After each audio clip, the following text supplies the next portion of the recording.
I'm here with Paige today. We're going to go over some basic dynamic mobility exercises and their importance.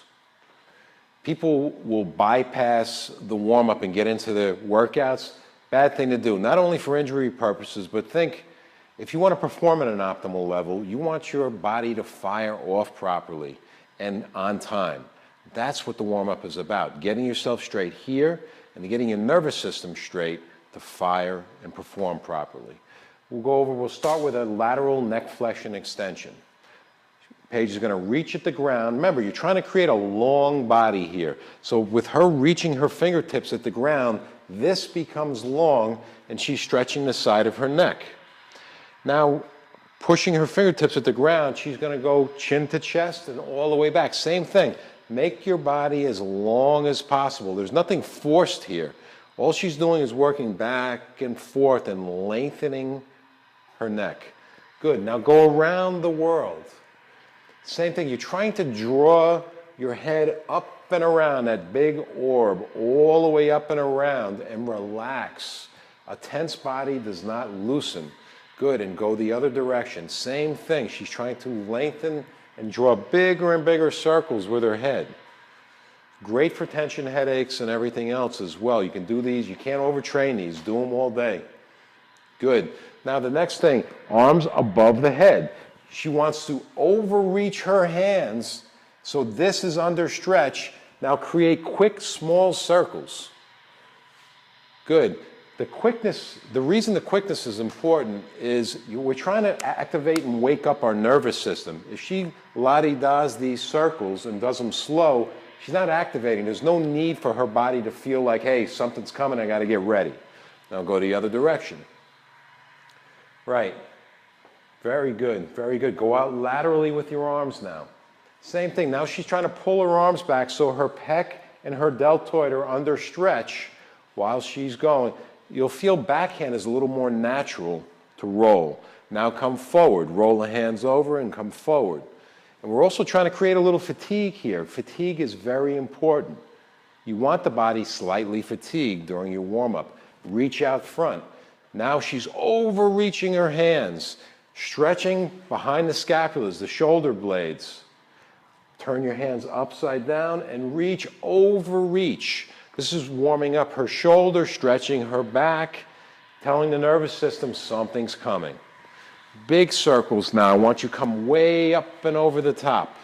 Yes, notice at the top, her hands are going to touch at 12 o'clock and she comes through the water. Her legs are involved. Now it starts to ramp up a little bit.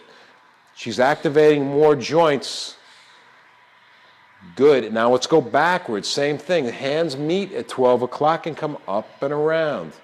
Activating the legs all the way from the toes up. She's starting to work her whole body.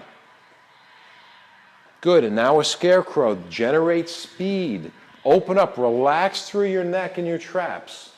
And generate speed. Internal, external rotation of the shoulders. Vital. Keep those shoulders, the AC joint, the rotators, keep them healthy.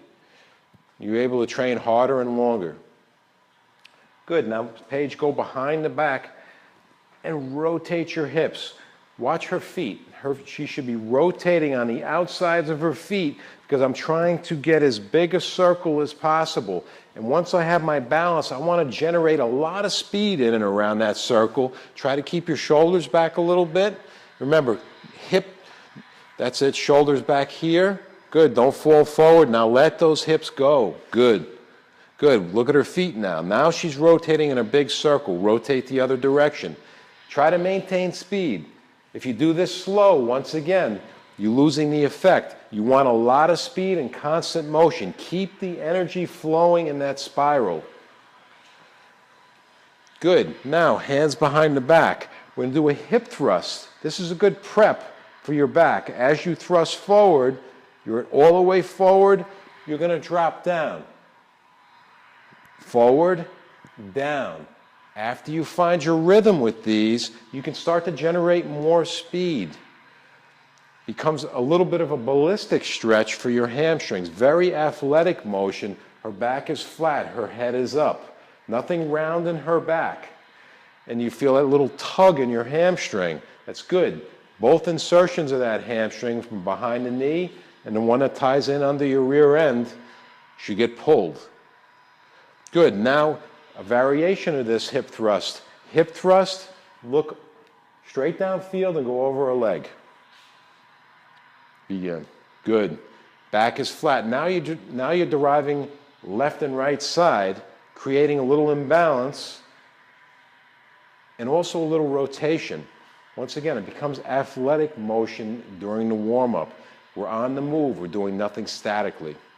Good. Notice her head is up, her back is flat. She's perfectly safe, but she's telling the body, here it comes, we're going. We're going to go hard on this workout today.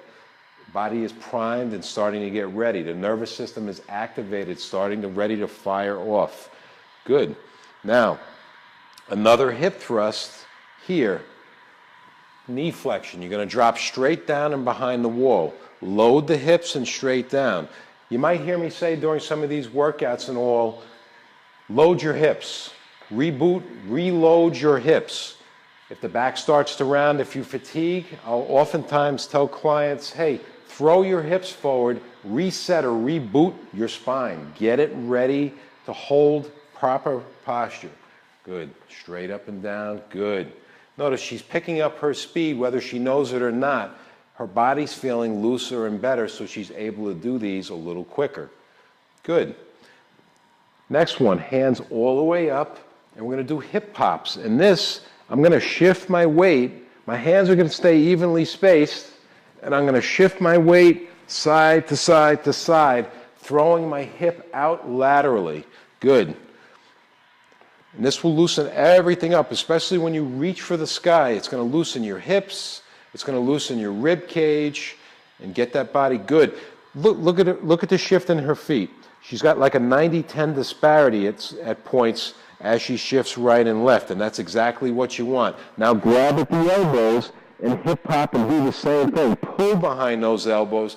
Now the lat starts to get pulled and activated ballistically. It's a quick tug on the lat, and then she shifts. Excellent, excellent, good. Now in the same vein, we're going to do a hip pendulum. Now she's going just to kick her legs laterally out to the side. And what she wants to avoid is rotating the foot. The foot is going to want to rotate. Think about striking with the heel in the outside of your foot. Good, right there. Good. And as you feel good, generate a lot of speed. It's a limited range of motion, fine. But keep the body in flow, constant motion. Good. Now, everyone's done as an athlete, you're going to open the gate. You're going to draw the knee across your center line and then out to the side and strike. Out to the side and strike. Like you're striking with the outside of your knee.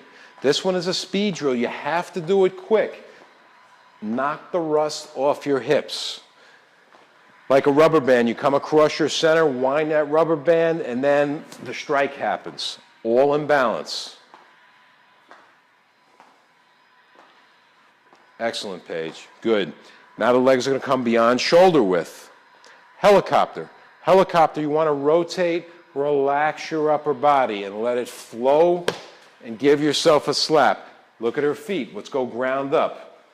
If you start to lose balance, and you will with these when you first start, drop your base. Anytime you lose balance, drop your base. Your center of balance becomes small. Notice she's completely relaxed up top, so she doesn't have an anchor holding her back as she's starting to rotate. Do one with a stiff upper body, Paige. If she's stiff with her arms, less rotation. It just happens. Any stiffness in your body, if you lock and contract parts of your body, other parts will start to slow down. Now she's relaxed and the body wants to rotate around. Spinal rotation. Very good, Paige. And last but not least, we're going to do an inchworm. She's going to start with her hands down by her toes, and she's going to crawl herself out. Slowly crawl out, and she's going to drive her hips into the ground. She's going to look up. That's it. Drive those hips. Now look at the angle of her back. It's under complete contraction. Her whole posterior chain, her back side of her body is contracted. Now I want her to look over her right shoulder and press her left hip into the ground. Now I'm getting an abdomen stretch, especially on her left side, with the same spinal flexion. Good. Breathe too on all of these. The deeper breaths you take, the more oxygen and the more stretch you're going to get out of these. Now look to center. Look over your left shoulder. Drive your right hip into the ground. Keep that contraction on the back and breathe as deep as you can. Breathe air into that. Whole upper body. Look back to center. Now slow crawl back to your toes. And if you want, you can spend a little time down there by the toes and just kind of crescent your body around. Good. Paige is completely primed, ready to perform at an optimal level, working all of her joints, not only creating blood flow in her body, which is vital. Her nervous system now is going, what do you got for me? She's ready to safely work out as hard as she wants. Thank you, Paige.